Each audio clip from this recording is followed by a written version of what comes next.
I'm Philip Booth, and I'm Editorial and Programme Director at the Institute of Economic Affairs and Professor of Insurance and Risk Management at Cass Business School, City University. And I'm co-editor of this book, Pension Provision, Government Failure Around the World, which can be downloaded from the IEA website. Almost every country in the world, developed, underdeveloped or in transition, has serious problems relating to income provision in old age. Sometimes these problems are overt, such as the existence of serious poverty amongst the aged. Sometimes they are covert, such as the existence of substantial implicit debts in pay-as-you-go pension systems. Let me begin first by discussing some issues relating to developed countries. In state pension systems, there is no fund accumulated to meet our future pensions. Instead, the current generation of workers promises itself pensions which are to be paid by future generations of taxpayers. The French call this system intergenerational solidarity, as if somehow there is any solidarity arising from one generation of voters voting themselves benefits at the expense of a generation of people who are not yet old enough to vote, or indeed may not yet have been born. And it's sometimes described as an intergenerational contract, even though those who are paying the costs of the pensions aren't in a position to sign up to the contract. These systems are collapsing as a result of the debt burden that they are placing on future generations. If we take Britain as an example, the official government debt for the UK is about £650 billion, although this is expected to soar as a result of the government's planned profligacy over the next few years. But according to IEA figures, pension liabilities to public sector workers are of the order of £1.2 trillion, and other state pension liabilities are of the order of £2.5 trillion. So all told, we're passing on a debt burden of about £4,000 billion to the next generation. This is a staggering figure of around 270% of national income. Will our children be able to afford to repay or service this debt? They will, as long as the demographic structure doesn't change too much, as long as the working population doesn't fall too dramatically in relation to the retired population. The problems arise when the number of older people rises faster than the number of people of working age. Already in the UK, we have more people above working age, more pensioners, than we have children. And in continental Europe and Japan, the situation is worse, with some countries, even in the European Union, looking at demographic implosion. Many underdeveloped countries have stable or growing populations, as does the United States. But China is facing what is often known as the 4-2-1 problem. One worker could be supporting 2 parents and 4 grandparents in the near future, as the combined effect of increased longevity and the one-child policy take hold. State pensions in China also reinforce huge differences in living standards between town dwellers and those who live in rural areas.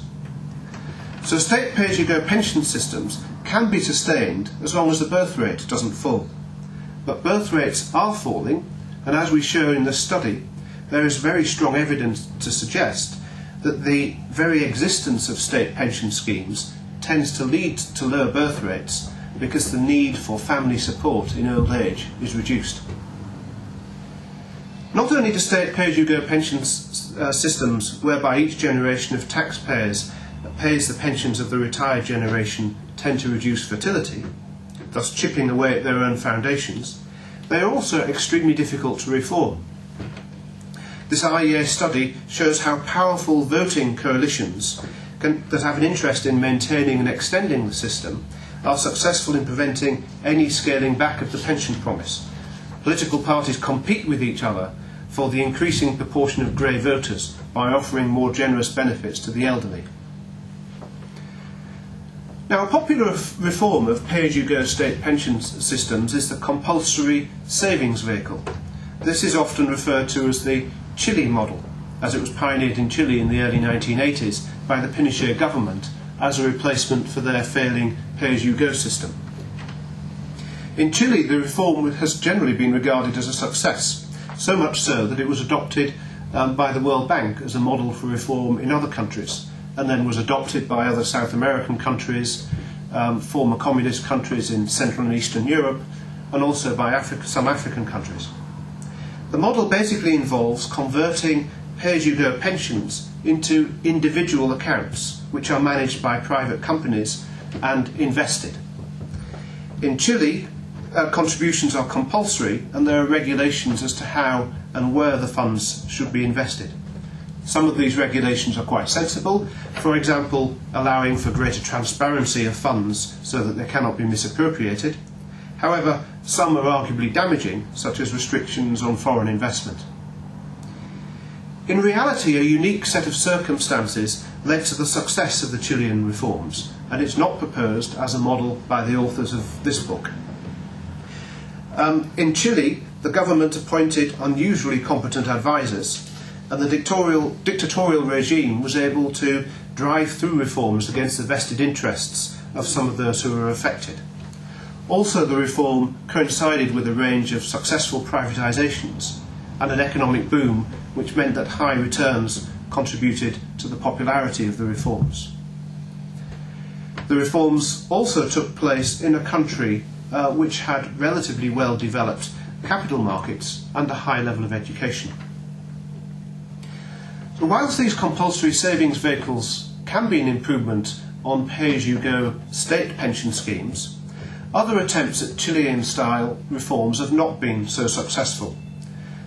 Sometimes vested interests have succeeded in watering down the reforms, so they've become ineffective. One good example there being Argentina.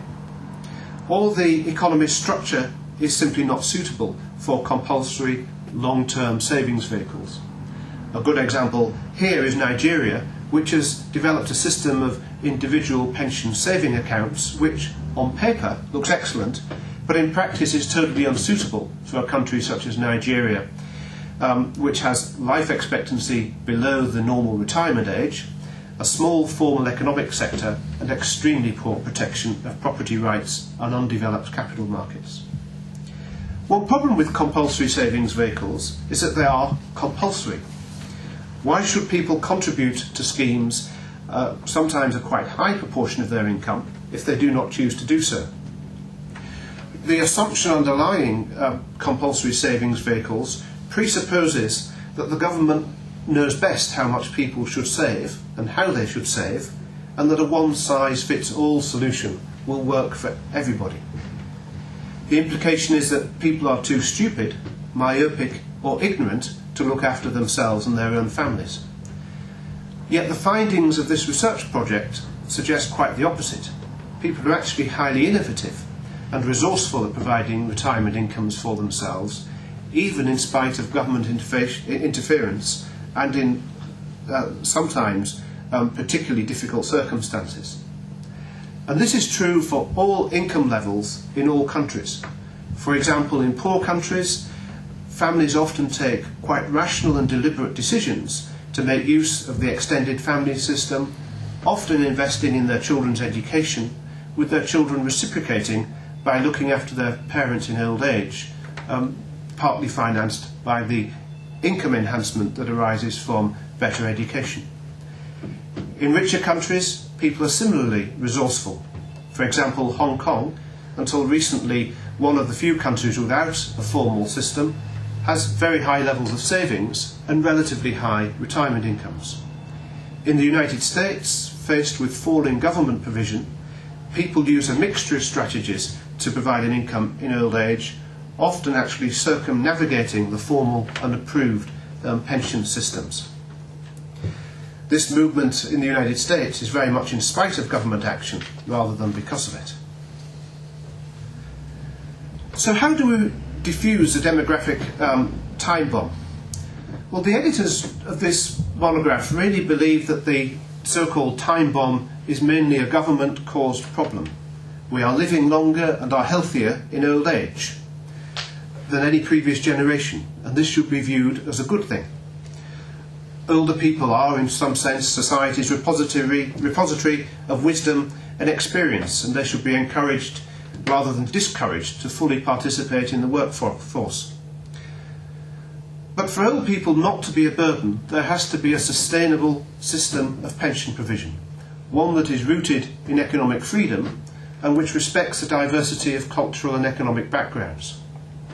There has to be an opportunity for people to mix pension provision through capital markets, combine that with working part-time perhaps in older age, and also providing provision for old age through extended family systems where that is appropriate. This requires certain things from government.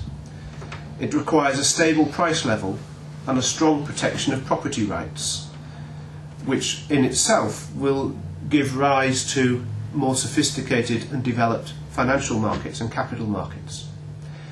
And these are certainly the two priorities for underdeveloped countries when it comes to pension provision. Thereafter, experience suggests that interventions in the way in which people provide for income in old age have not generally had the desired effect and have not generally been sustainable. Does it matter how we pay for pensions? And don't all pensions simply require a transfer from workers to pensioners, whether they're funded through taxes or through the private sector?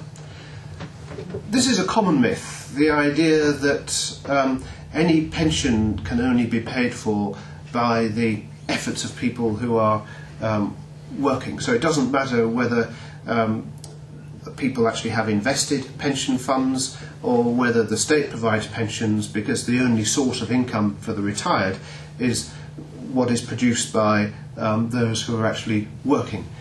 But no, there are two real differences between private sector funded schemes and state schemes. When a scheme is funded, it actually creates a resource of capital, a separate factor of production in the economist jargon, which itself provides returns which can be used to pay pensions and also be drawn down gradually over a person's lifetime in retirement. Whereas state pensions don't have any funding, don't give rise to any capital accumulation or saving. You do get some countries which actually have quite extensive state pension schemes and also a high level of saving. And indeed, there's not much evidence to suggest that countries which have private pension schemes necessarily have higher levels of saving in aggregate. They just have more pension saving and perhaps less of other forms of saving.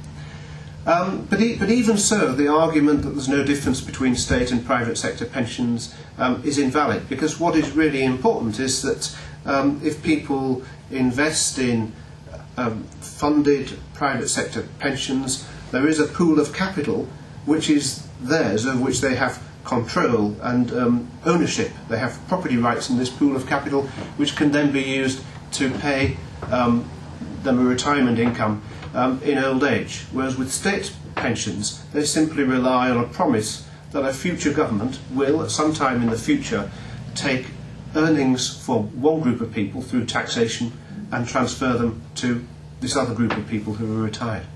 In the UK, why does the government not just introduce compulsory private provision for everybody? Well, compulsory private provision has been suggested by a number of politicians and economists over the last 10 years or so. Now, if the compulsory private provision were to replace the existing compulsory state provision, then I think I could understand the rationale for that. We have a social security system which is means tested. In other words, people get more benefits the less income they have provided for themselves in retirement. If you have such a social security system, and it's not going to be unwound anytime soon, then certainly one can see the rationale for some sort of compulsory pension provision. And I would rather that compulsory pension provision be private rather than a state pension scheme. But we already have a quite considerable state pension scheme, the basic state pension, as well as something called a second state pension, together with various other benefits which are provided in old age. And if you were to superimpose on top of that further private compulsory provision, then the government really would be deciding how individuals should allocate quite a large proportion of their income. Already perhaps up to 10% of the average income is used to pay national insurance contributions to finance state pensions. If you were to superimpose on top of that compulsory private saving, then I think that would be an unreasonable burden. Secondly, you are forcing people to save in a particular way, and they can't get access to that saving until they reach some predefined age. Whereas people, of course, have a range of different needs throughout their working life and then in retirement, and it's better actually if they're allowed to develop their own ways of saving to meet their varied different objectives, whether it be provision for unemployment period out of the labour market or income in retirement or whatever.